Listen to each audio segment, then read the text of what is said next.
Hi and hello, நான் doctor DrjagadeeswariRajalingam. இந்த சேனலில் நிறைய ஹெல்த் ரிலேட்டட் இன்ஃபர்மேஷன்ஸ் பார்த்துக்கிட்டு இருக்கோம் அண்ட் பேசிகிட்டு இருக்கோம். இதான் நீங்கள் என்ன ஃபர்ஸ்ட் டைம் பார்க்குறீங்கன்னா இந்த சேனல் shethedoc மறக்காமல் சப்ஸ்கிரைப் பண்ணிடுங்க. நம்ம எந்த ஆயிலில் சமைக்கலான்னு தேடிட்டு இருக்கோம், ஆனால் அந்த ஆயில் எப்படி இருக்கணும்னு தேடுறது இல்லை. நம்ம சமையலுக்கு யூஸ் பண்ணக்கூடிய ஆயிலோட குவாலிட்டி அண்ட் குவான்டிட்டி ரெண்டுமே ரொம்ப முக்கியம். இதை பற்றின டீட்டெயில்ஸை இந்த வீடியோவில் பார்ப்போம். நீங்கள் யூஸ் பண்ணக்கூடிய ஆயில்ஸ் எவ்வளவு டெம்பரேச்சர் ஆனாலும் கருகாமல் ஆக்சிடைஸ் ஆகாமல் இருக்கணும். ஆக்சிடைஸ் ஆகிறப்போ free radicals and harmful compounds வெளியில் வரும். இந்த மாதிரி சாப்பிட்றத நம்ம யாரும் விரும்ப மாட்டோம். நீங்கள் யூஸ் பண்ணுற ஆயிலில் அதிக அளவில் மோனோ அன்சாச்சுரேட்டட் ஃபேட்டி ஆசிட் இல்லைனா சேச்சுரேட்டட் ஃபேட்டி ஆசிட் கண்டென்ட் அதிக அளவில் இருக்கணும். Low level of PUFA content இருக்கணும் அண்ட் ஹீட் ஸ்டேபிளாக இருக்கணும். ஹை ஸ்மோக்கிங் பாயிண்ட்டோட ஆன்டி ஆக்சிடென்ட்ஸ் அதிக அளவில் இருக்கக்கூடியதாக இருக்கணும்.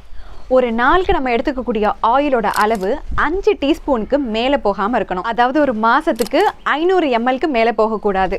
ஒரு ஆயிலோட கேலரிக் வேல்யூ டிஃபர் ஆகும். அதாவது நம்ம காமனாக யூஸ் பண்ணக்கூடிய சன்ஃப்ளவர் ஆயில், பாம் ஆயில், நல்லெண்ணெயோட ஒரு டீஸ்பூனில் 135 கேலரிஸ் இருக்குது.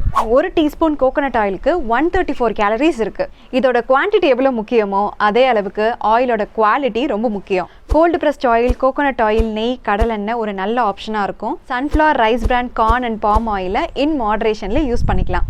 இந்த வீடியோவில் ஆயிலை பற்றின ஒரு நல்ல இன்ஃபர்மேஷன் கிடச்சிருக்கும்னு நம்புகிறேன். இன்னும் இன்ட்ரெஸ்டிங்கான இன்ஃபர்மேஷனோட அடுத்த வீடியோவில் பார்ப்போம்.